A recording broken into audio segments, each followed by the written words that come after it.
नमस्कार, मी स्वामी षडाक्षरी. आज या ठिकाणी आपल्याला बघायचं आहे नॉमेनक्लेचर. नॉमेनक्लेचरमध्ये सगळ्यात महत्त्वाचं आपल्याला काय बघायचं आहे तर आपल्याला बघायचं आहे IUPAC नेम सिस्टीम. याच्या अगोदर आपण काय बघितलं? Common name system. आज आपल्याला बघायचे आहे IUPAC name system, international union of pure and applied chemistry. IUPAC name, UPAC name. ठीक आहे. मग आता अमाईनला IUPAC नाव कसं देतात? How are the amines are named according to the IUPAC name system, त्याच्याबद्दलची थोडक्यात माहिती या ठिकाणी आज आपल्याला बघायची आहे. त्याचे काय रूल आहेत ते आपण बघूयात. ठीक आहे. पहा, RNH2. आता हा कोण आहे? अमाइन आहे. हे जे स्ट्रक्चर आपण या ठिकाणी काढलेलं आहे हे स्ट्रक्चर आहे अमाइनचं. हे पहिल्यांदा आपण लक्षात घ्यायचं आहे. ठीक आहे. आता अमाइनला आपल्याला नाव लिहायचं आहे. कुठलं? IUPAC. अमाईनला नाव लिहित असताना पहिल्यांदा आपल्याला माहीत पाहिजे वर्ड रूट. बाबांनो, वर्ड रूट म्हणजे काय? कार्बनची संख्या दाखवणारा शब्द. आणि एक लक्षात ठेवा, वर्ड रूटवरून प्रत्येकाचं नाव तयार होत असतं. हे पण आपण लक्षात घेणं फार महत्त्वाचं आहे. तुम्ही म्हणताल गुरुजी वर्ड रूट कुठले कुठले आहेत? मग त्याच्यामध्ये meth, eth, prop, but, pent, hex, hept, oct, non, dec, undec, dodec, tridec, tetradec, pentadec, hexadec अशा प्रकारचे अनेक वर्ड रूट आहेत. वर्ड रूट काय सांगतं? वर्ड रूट सांगतं कार्बनची संख्या किती आहे तुमच्या ऑर्गॅनिक कंपाऊंडमध्ये. म्हणून कुठल्याही प्रकारच्या ऑर्गॅनिक कंपाऊंडचं IUPAC नाव लिहित असताना सर्वात अगोदर आपल्याला काय माहीत पाहिजे? Word root. लक्षात ठेवा तुम्ही, कार्बनची संख्या 1 असेल मिथ म्हणा, कार्बनची संख्या 2 असेल इथ म्हणा, कार्बनची संख्या 3 असेल प्रोप म्हणा, कार्बनची संख्या 4 असेल ब्यूट म्हणा, कार्बनची संख्या 5 असेल पेंट म्हणा, कार्बनची संख्या 6 असेल हेक्झ म्हणा, कार्बनची संख्या 7 असेल हेप्ट म्हणा, कार्बनची संख्या 8 असेल ऑक्ट म्हणा. याप्रमाणे meth, eth, prop, but, pent, hex, hept, oct, non, deca. ठीक आहे. हे शब्द विसरू नका, कारण IUPAC नाव देत असताना हा शब्द पहिल्यांदा माहीत पाहिजे. ओके, बरं. आता हा कोण आहे? अमाइन. या अमाइनला नाव लिहायचं आहे. मग या अमाइनला नाव कुठलं लिहायचं आहे? या अमाइनला नाव लिहायचं आहे IUPAC नाव. पहिल्यांदा कार्बनची संख्या मोजा आणि कार्बनची संख्या मोजून कार्बनच्या संख्येनुसार योग्य तो वर्ड रूट लिहा. आपण लिहू. आता इथं R आहे म्हणजे आपण जनरल लिहू. अल्क म्हणू आपण. जनरल अल्क. 1 असलं असतं तर मिथ, 2 असलं असतं तर इथ, 3 असलं असतं तर प्रोप, 4 असलं असतं तर ब्यूट, 5 असलं असतं तर पेंट. आपण लिहलं अल्क. ठीक आहे. त्यानंतर याच्यानंतर प्लस प्रायमरी सफिक्स लिहायचा आहे. प्रायमरी सफिक्स बघा बरं का. पहिल्यांदा काय लिहा? वर्ड रूट लिहा. इतर जो वाटत नाही वर्ड रूट म्हणून. वर्ड रूट लिहा. पहिल्यांदा वर्ड रूट लिहा, मग प्रायमरी सफिक्स लिहा. आणि प्रायमरी सफिक्स म्हणजे काय हे सांगतो. प्रायमरी सफिक्स म्हणजे तुमच्या अमाईनमध्ये तुमचा जो अमाइन आहे NH2 ग्रुपवाला अमाइन, त्याच्यामध्ये कार्बन कार्बन सिंगल बॉन्ड आहे का, कार्बन कार्बन डबल बॉन्ड आहे का, कार्बन कार्बन ट्रिपल बॉन्ड आहे का, यानुसार प्रायमरी सफिक्स घ्यायचा असतो. लक्षात घ्या. समजा कार्बन कार्बन सिंगल बॉन्ड असेल तर ENE घ्या, कार्बन कार्बन डबल बॉन्ड असेल तर YNE घ्या. Sorry carbon carbon single bond असेल तर ANE घ्या, कार्बन कार्बन डबल बॉन्ड असेल तर ENE घ्या, आणि कार्बन कार्बन ट्रिपल बॉन्ड असेल तर YNE घ्या. हो का. ही झाली सेकंडरी सफिक्स. सेकंडरी सफिक्स कशासाठी आहे? सेकंडरी सफिक्स सांगतो कार्बन कार्बन मध्ये बॉन्ड कुठला आहे. कार्बन कार्बन मध्ये सिंगल बॉन्ड आहे, कार्बन कार्बन मध्ये डबल बॉन्ड आहे, कार्बन कार्बन मध्ये ट्रिपल बॉन्ड आहे. नेमका कुठल्या प्रकारचा बॉन्ड आहे याची माहिती सांगण्याचं काम कोण करतंय? Primary suffix. मग बघा ना तुम्ही, कार्बन कार्बन सिंगल बॉन्ड आहे का, मग ANE. Carbon carbon double bond आहे का, मग ENE. Carbon carbon triple bond आहे का, मग YNE. अशा प्रकारे त्या ठिकाणी कार्बन कार्बन बॉन्ड बघा, त्याप्रमाणे योग्य तो सेकंडरी सफिक्स लिहा. ठीक आहे. आणि तिसरं ह्याच्यासमोर लिहायचं सेकंडरी सफिक्स. सेकंडरी सफिक्स म्हणजे बघा सेकंडरी सफिक्स आणि लक्षात घ्या सेकंडरी सफिक्स काय सांगतोय फंक्शनल ग्रुप. सेकंडरी सफिक्स कुणासाठी असतो फंक्शनल ग्रुपसाठी. वेगवेगळ्या फंक्शनल ग्रुपसाठी सेकंडरी सफिक्स हा वेगवेगळा असतो. मग इथं कोण आहे अमाइन आहे. मग अमाइनसाठी कुठला येते सेकंडरी सफिक्स अमाइन म्हणजे NH2 फंक्शनल ग्रुप NH2. मग अमाइनसाठी सेकंडरी सफिक्स येतो अमाइन. कंसातली बघा इथं अमाइन हे फिक्स आहे हे बदलत नाही. झालं संपलं. बघा पहिल्यांदा लिहा वर्ड रूट त्यानंतर लिहा प्रायमरी सफिक्स त्यानंतर लिहा सेकंडरी सफिक्स. हे समजून घ्या. हे कळलं की सगळे उदाहरणं कळाले. त्याच्यामध्ये वेगळं सांगायची आवश्यकता नाही आपल्याला. वर्ड रूट म्हणजे तुमच्या अमाईनमध्ये असलेल्या कार्बनची संख्या त्याप्रमाणे वर्ड रूट लिहा meth eth prop but pent ह्याप्रमाणे. प्रायमरी सफिक्स म्हणजे कार्बन कार्बनमध्ये कुठला बॉन्ड आहे single bond double bond triple bond. Single bond असेल ANE घ्या डबल बॉन्ड असेल ENE घ्या ट्रिपल बॉन्ड असेल YNE घ्या. आणि सगळ्यात शेवटी सेकंडरी सफिक्स अमाईनसाठी सेकंडरी सफिक्स हा अमाईन घ्यायचा असतो. बस ह्या 3 गोष्टी कळाल्या की संपलं. पहिल्यांदा घ्यावे वर्ड रूट त्यानंतर घ्यावं प्रायमरी सफिक्स त्यानंतर घ्यावं सेकंडरी सफिक्स. आणि एकाची घ्यायचं प्रायमरी सफिक्स आणि सेकंडरी सफिक्स एकमेकाला जोडत असताना प्रायमरी सफिक्स मधला ई काढून टाकायचा. समजलं का. हां आता हा कोण आहे प्रायमरी सफिक्स हा कोण आहे सेकंडरी सफिक्स. ते एकमेकाला जोडायचं आपल्याला लगट लिहायचं आहे. मग ते लगट लिहित असताना प्रायमरी सफिक्स मधला जो ई असतो तो काढून टाकायचा असतो. ते कसं त्याच्याबद्दलची माहिती आपण त्या ठिकाणी बघू. म्हणजे कशा प्रकारे आपण जोडतो त्याच्याबद्दलची माहिती पुढे आपण बघूया.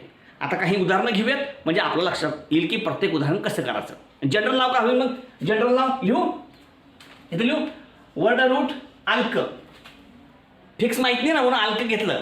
पुन्हा प्रायमरी सफिक्स सिंगल बॉन्ड असणार ANE ई लिहायचं नाही कारण प्रायमरी सफिक्स सेकंडरी सफिक्स जोडताना ई काढून टाकतो आपण किंवा लिहितो आता ENE आहे का. आणि शेवटला अमाइन झालं. आता बघा हा प्रायमरी आता हा कोण आहे वर्ड रूट हा कोण आहे प्रायमरी सफिक्स हा कोण आहे सेकंडरी सफिक्स. लक्षात घ्या प्रायमरी सफिक्स आणि सेकंडरी सफिक्स एकमेकाला जोडताना प्रायमरी सफिक्स मधला ई काढून टाकावा. हे ई काढून टाकलं ह्याचं नाही बघा. मग कसं येईल ALK AN ई लिहू नका आणि मग लिहा अमाइन डायरेक्ट चिटकून लिहा सगळंच. नाव झालं अल्कॅनामाइन. क्या नाव झालं अल्कॅनामाइन. अरे बोलो अल्कॅनामाइन. अरे जोर से बोलो अल्कॅनामाइन. अरे प्यार से बोलो अल्कॅनामाइन. अरे बार बार बोलो अल्कॅनामाइन. संपलं. म्हणजे अमाइन जो आहे अमाइनचं IUPAC नाव काय होतंय अल्कॅना अमाइन. काय अल्कॅना अमाइन संपलं. आता उदाहरणं घेऊयात आपल्या सर्वांच्या लक्षात येईल. अतिशय सोपा भाग आहे फक्त व्यवस्थित समजून घ्यायचा आहे. ओके पहा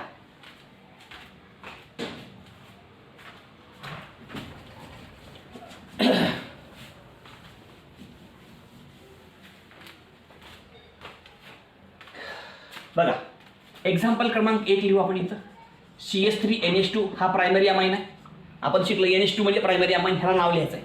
नाव लिहित असताना पहिल्यांदा काय करायचं वर्ड रूट मोजा कार्बन 1 आहे. कार्बन एकच आहे फक्त. तुम्हाला माहित आहे एक कार्बनचा वर्ड रूट कुठला येतो मिथ 2 ला इथ 3 ला प्रोप 4 ला ब्यूट 5 ला पेंट 6 ला हेक्झ ह्याप्रमाणे. कार्बन 1 आहे म्हणून मिथ कार्बन 1 आहे म्हणून मिथ हो का. वर्ड रूट लिहावे मिथ.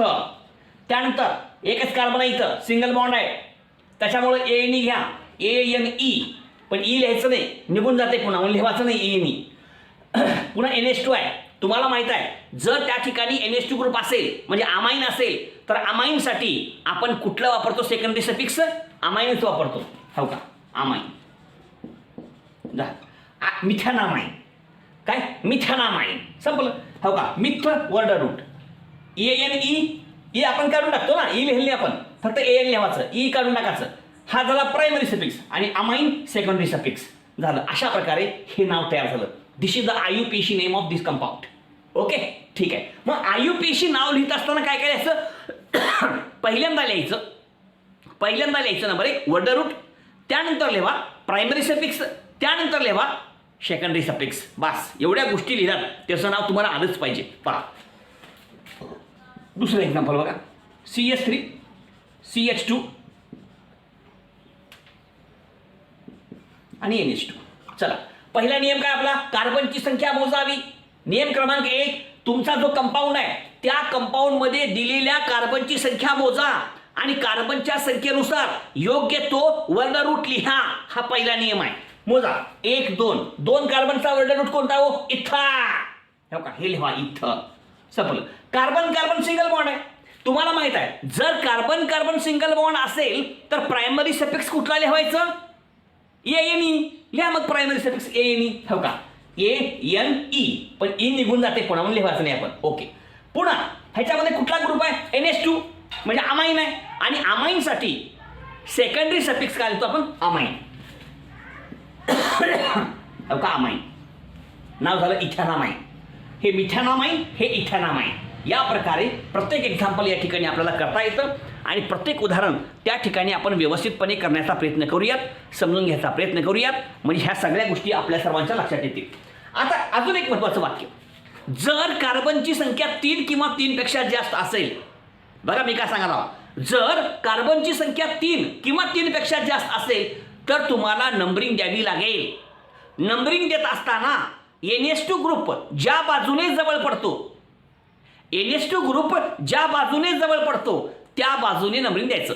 जवळ पडतो म्हणजे NH2 ग्रुपला कमी नंबर आला पाहिजे. कळलं का? NH2 should have the less number. बरोबर. आता हे उदाहरण लक्षात येईल आपल्या. फक्त एक वाक्य लक्षात ठेवा.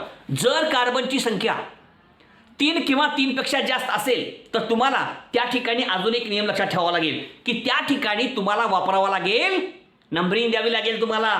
नंबरिंग कोणी द्यायचं? NH2 ग्रुप ज्या बाजूने जवळ पडतो त्या बाजूने द्यायचं. पहा आता CH3 CH2 CH2 NH2. ठीक आहे, ही आपली चेन आहे. हा NH2 आहे. कार्बन 1 2 3 नंबरिंग द्या. NH2 इकडे जवळ पडतंय. ह्या बाजूने 1 नंबरला आहे, ह्या बाजूने 1 2 3 नंबरला आहे, या बाजूने 1 नंबरला आहे, या बाजूने जवळ पडतो म्हणून 1 2 3 ही आपली चेन झाली कार्बनची. ही कार्बनची चेन 1 नंबरला NH2 आहे. आता नाव लिहायचं. पहिल्यांदा कार्बनची संख्या मोजा 1 2 3. 3 कार्बनचा वर्ण रूट कोणता हो? प्रोप. हो का, हे प्रोप. त्यानंतर कार्बन कार्बन सिंगल बॉन्ड आहे. कार्बन कार्बन सिंगल बॉन्ड असल्यामुळे प्रायमरी सफिक्स ANE पण लिहायचं फक्त AN. हो का, आणि शेवटला अमाइन लिहायचं. परंतु जर नंबरिंग असेल, कळलं का, जर नंबरिंग असेल तर त्या ठिकाणी अमाइन लिहित असताना हा ग्रुप कुठं आहे त्याची पोझिशन पण लिहायचं. कळलं का नाही का? बघा हा, ह्याच्या अगोदर कसं होतं, नंबरिंग नव्हती. जर त्या ठिकाणी नंबरिंग असेल तर अमाइन हा शब्द लोखंड सहित लिहायचा. लोखंड सहित म्हणजे NH2 किती नंबरला आहे? 1 नंबरला. मग आधी 1 लिहायचं आणि मग अमाइन लिहायचं. म्हणजे हा सेकंडरी सफिक्स लिहिताना विथ लोखंड लिहा. लोखंड म्हणजे नंबर. म्हणजे NH2 ग्रुप किती नंबरला आहे? 1 नंबरला आहे. तो नंबर लिहायचा, त्या नंबर सहित अमाइन लिहायचं. कळलं का नाही कळलं? अशा प्रकारे प्रोपेन 1 अमाइन असं ह्याचं IUPAC नाव होतं. या ठिकाणी फक्त एक वेगळं आहे, जेव्हा तुम्ही नंबरिंग देता तेव्हा सेकंडरी सफिक्स लिहित असताना तो सेकंडरी सफिक्स कुणासाठी आहे? NH2 साठी आहे. मग NH2 कुठं आहे? त्याचा जो नंबर आहे हा ना, त्या नंबर सहित लिहायचा अमाइन. म्हणजे तो अमाइन शब्द विथ लोखंड लिहायचं. विथ लोखंड. लोखंड म्हणजे नंबर, तो कुठं जोडलाय त्याचा नंबर. समजतंय? थोडे लक्षात घ्या. अजून घेऊ. CH3 CH2 CH2 CH2 NH2. आता हे एक्झाम्पल आहे. ही आपली चेन झाली आहे का. कार्बन 4 नंबरिंग द्यावं लागेल. हे इकडून जवळ पडतंय 1 2 3 आणि 4 ह्या बाजूने जवळ आहे. चला कार्बन किती आहेत? 4. मग 4 कार्बनचा वर्ण रूट ब्यूट. हो का, हे लिहिलं आपण ब्यूट. त्यानंतर कार्बन कार्बन सिंगल बॉन्ड आहे प्रत्येक ठिकाणी. कार्बन कार्बन सिंगल बॉन्ड असेल तर प्रायमरी सफिक्स येतो ANE पण ई लिहायचं नाही. हो का, ANE ई लिहायचं नाही. त्यानंतर सेकंडरी सफिक्स कुठलं येईल? अमाइन. पण NH2 किती नंबरला आहे? 1 नंबरला आहे म्हणून 1 अमाइन. हो का, ब्युटेन 1 अमाइन असं ह्याचं नाव होईल. काय होईल? Butane 1 amine. लक्षात घ्या प्रत्येक एक्झाम्पल 5.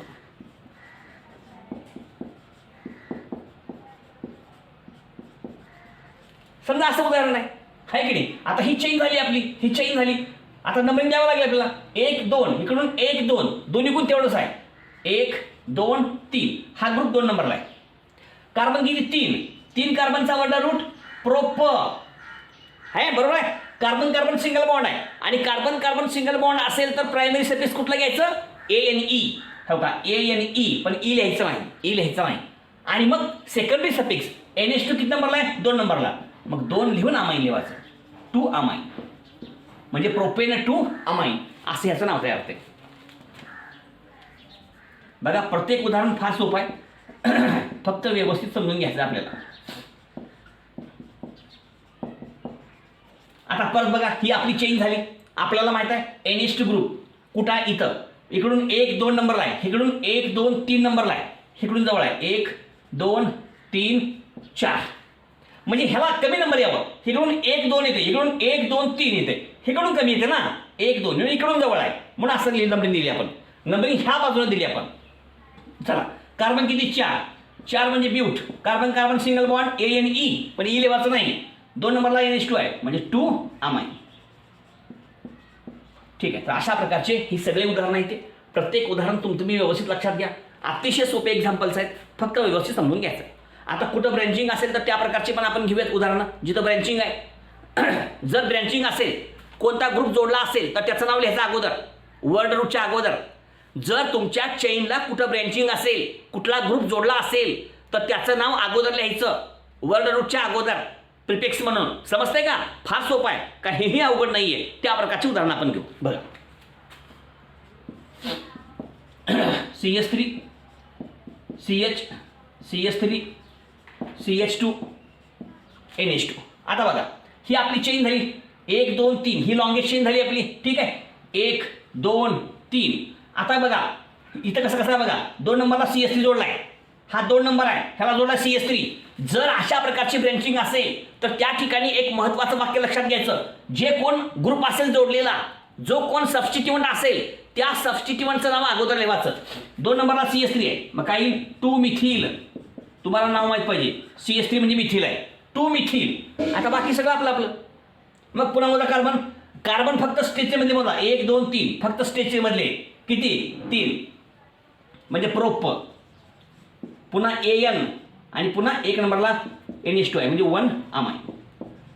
बघा बाकी सगळं तसं आहे फक्त 2 नंबरला CH3 जोडला 2 मिथिल एवढं वेगळं आलं बाकी तसंच 2 मिथिल प्रोपेन 1 अमाइन असं याचं नाव झालं. अजून एक बघा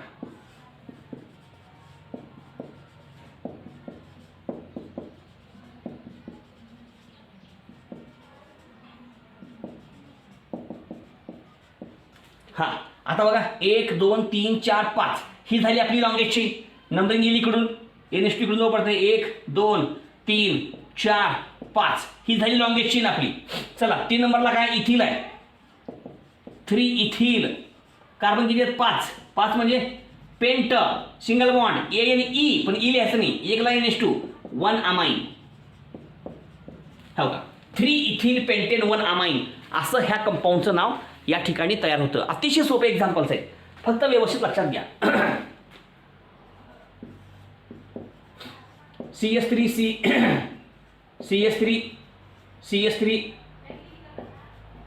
NH2 ठीक आहे. आता बघा इथं चेन कुठली आहे 1 2 3 ही लॉंगेस्ट चेन झाली ही आपली लॉंगेस्ट चेन 1 2 3 आहे का 2 नंबरला CH3 जोडला आहे का मग ते लिहायचं 2 मिथिल जे जोडले ते अगोदर लिहा जिथं जे ग्रुप अगोदर जोडला असेल ते अगोदर लिहून घ्या.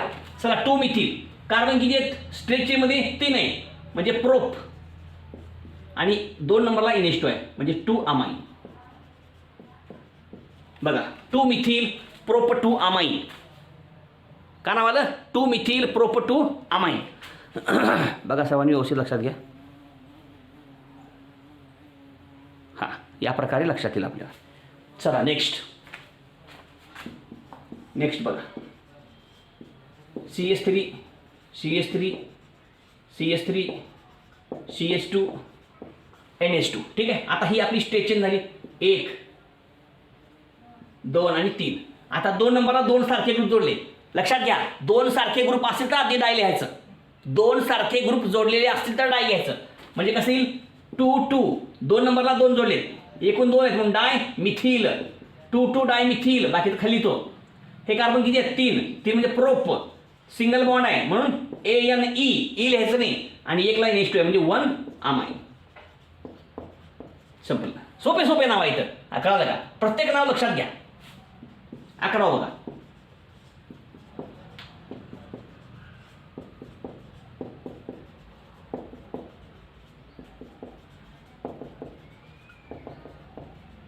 आता ही लॉंगेस्ट चेन आपली 1 2 3 4 5. ही लॉंगेस्ट चेन 3 नंबरला इथिल आहे, 4 नंबरला मिथिल आहे. दोन्ही ग्रुप वेगवेगळे आहेत.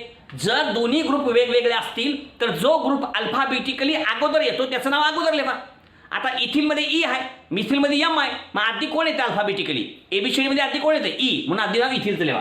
किती नंबरला आहे? 3 नंबरला 3 इथिल, हां 4 मिथिल आणि शेवटला 5 पेंट एन, पेंटेन 1 अमाइन. ठीक आहे. हे अशा प्रकारे कितीही उदाहरणं आपल्याला घेता येतील वेगवेगळ्या प्रकारचे. प्रत्येक उदाहरण तुम्ही समजून घ्या. ओके, बघा.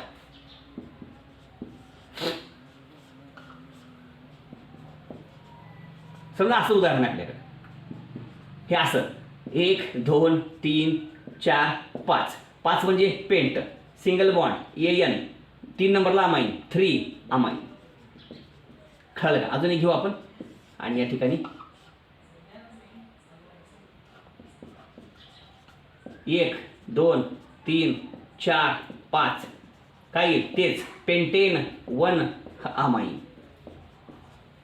अशा प्रकारे आपल्याला वेगवेगळ्या प्रकारच्या कंपाऊंडचं नाव लिहिता येतं. प्रत्येक ठिकाणी जसं एक्झाम्पल आहे तसं नाव लिहा. नाव लिहिताना सगळ्यात महत्त्वाची बेसिक आयडिया, पहिल्यांदा वर्ड रूट लिहा, पुन्हा प्रायमरी सफिक्स लिहा, पुन्हा सेकंडरी सफिक्स लिहा. बरोबर आहे. जर कुठला ग्रुप जोडला असेल तर तो त्या वर्ड रूटच्या अगोदर लिहा. जर सारखे 2 ग्रुप जोडले असतील तर डाय लिहा अगोदर. जर वेगवेगळे ग्रुप जोडले असतील तर त्यांचा क्रम अल्फाबेटिकली लावा. आणि अशा प्रकारे अमाइन्सला आपल्याला IUPAC नाव देता येतं. हे सोपे सोपे उदाहरणं झाले. आता आणखीन थोडे वेगवेगळ्या प्रकारची उदाहरणं या ठिकाणी आपण घेऊयात. वेगवेगळ्या प्रकारची उदाहरणं घेऊयात आणि ह्या ठिकाणी अमाइन्स हा कन्सेप्ट पूर्णपणे आपण समजून घ्यायचा प्रयत्न करूयात. ओके, लिहा.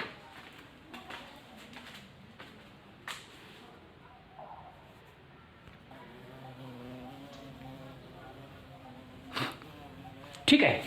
बघा आता याच्यामध्ये कसं आहे, इथं डबल बॉन्ड आहे, फक्त वेगळं double carbon carbon double bond आहे. आता आपल्या अगोदरच्या नियमानं आपण जाऊ. मोठा कार्बन 1 2 3 नंबर घेऊ. पहिल्यांदा NH2 इकडून नाव पडतंय 1 2 3. ओके. मोठा कार्बन 3 कार्बनचा वर्ड रूट कुठला? प्रोप. हे लिहिलं आपण प्रोप. ठीक आहे. त्यानंतर ह्याच्यामध्ये कार्बन कार्बन डबल बॉन्ड आहे, त्याच्यामुळं या ठिकाणी येणारा प्रायमरी सफिक्स हा ENE असेल. का असेल? ENE, ज्याच्यामधला ई लिहायचं नाही. आणि एक लक्षात घ्या, ENE लिहित असताना विथ लोखंड लिहावा लागतो. म्हणजे कुठं आहे नेमका डबल बॉन्ड त्याची नंबर लिहावा लागतो, त्याला लोखंड म्हणतात. मग तुम्हाला माहित आहे 2 आणि 3च्या मध्ये 2 हा लोखंड झाला, छोटा नंबर लोखंड असतो.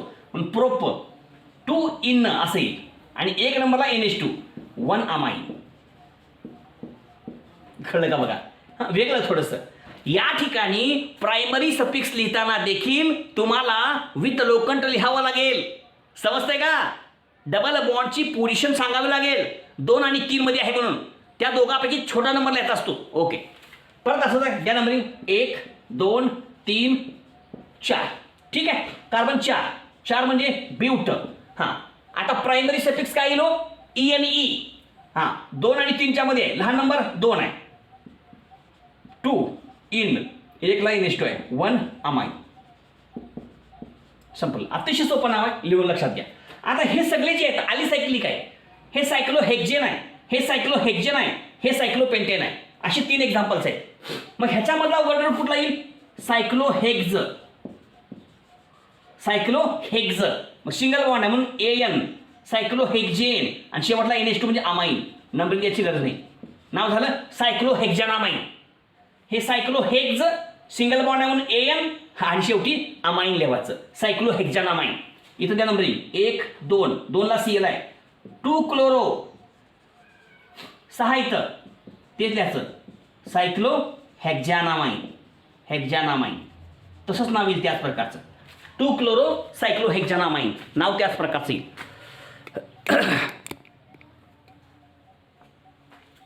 आता बघा हे लिहून घ्या लगेच. हां, हे तर कसं आहे? NH2 ग्रुप आहे, 5 आहे, सायक्लोपेंट, पुन्हा AN आणि पुन्हा अमाइन.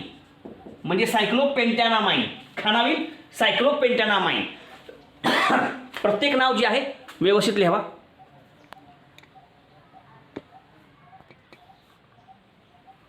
चला नेक्स्ट बघा. आता इथं कसं आहे, ही रिंग आहे बेंझिनची. NH2 ग्रुप हा रिंगच्या बाहेर आहे. ही रिंग आहे, हा रिंगच्या बाहेर आहे, रिंगला जोडलेला नाहीये. जर तुमचा NH2 ग्रुप म्हणजे फंक्शनल ग्रुप कुठला का असणार, जर रिंगच्या बाहेर असेल तर काय करा, ही चेन धरा 1 2 आणि ह्याला म्हणा फिनिल. ह्या बेंझिन रिंगला म्हणा फिनिल. 2 नंबरला ही रिंग जोडली आहे म्हणजे 2 फिनिल असं येईल. आहे का? पुन्हा आपल्या नियमान, कारण किती 2 2 म्हणल्यावर इथं सिंगल बॉन्ड हे काय, ह्यामध्ये सिंगल बॉन्ड आहे AN आणि शेवटला 1 अमाइन. बघा 2 फिनिल इथेन 1 अमाइन. या ठिकाणी परत तसंच 1 इकडून देऊ आपण नंबर 1 2, इकडून बी 1 2, इकडून जवळ आहे 1 2 3. आता इथं कसं आहे, 1 ला फिनिल आहे म्हणजे कसं येईल 1 फिनिल मोठा कार्बन 1 2 3 कार्बनचा वर्ड रूट प्रोप. ह्याच्यामध्ये सिंगल बॉन्ड आहे म्हणून AN आणि NH2 2 नंबरला आहे म्हणून 2 अमाइन. ओके ठीक आहे. आता ह्या उदाहरणामध्ये कसं आहे, NH2 ग्रुप डायरेक्ट रिंगला जोडला आहे. जर बेंझिन रिंगला NH2 ग्रुप जोडला असेल तर त्याचं नाव ॲनिलीन असतं. लक्षात घ्या कधी पण, जर बेंझिन रिंगला NH2 ग्रुप जोडलेला असेल तर त्याचं नाव ॲनिलीन असते. मग आता नंबरिंग स्टार्ट करायचं 1 2 2 ला मिथिल आहे लिहा 2 मिथिल आहे की नाही, 2 ला मिथिल आहे, हे सगळं म्हणून ॲनिलीन झालं 2 मिथिल ॲनिलीन. हे तर बघा 1 2 3 ला ब्रोमो आहे मग लिहा काय 3 ब्रोमो आणि सगळं बाकीचं उरलेलं ॲनिलीन. सोपे सोपे एक्झाम्पल्स आहेत, वेगवेगळ्या प्रकारचे आहेत. प्रत्येक उदाहरण नीट लक्षात घ्या. ओके तिकडे जाऊ आता. इथे पण तसंच 1 2 2 ला CL आहे काय मग 2 क्लोरो आहे की नाही, हे बाकीचं उरलेलं